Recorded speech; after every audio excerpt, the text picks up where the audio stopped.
everyone, this is Mami Rods and this is your Kawais Peso or Kawais Peso. Hanap nyo ba yung lagayan ng itlog na hindi na malaki ang kain sa space? At kahit ultimo yung anak mo mag-e-enjoy sa paglalagay nito at matutulungan ka pa sa pang-araw-araw na chores sa paglalagay ng itlog?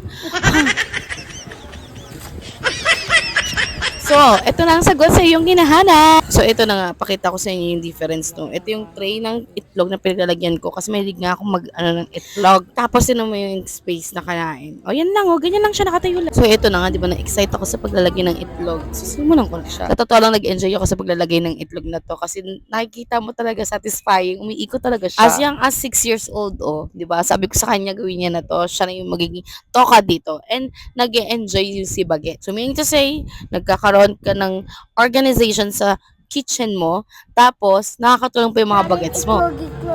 Add to cart!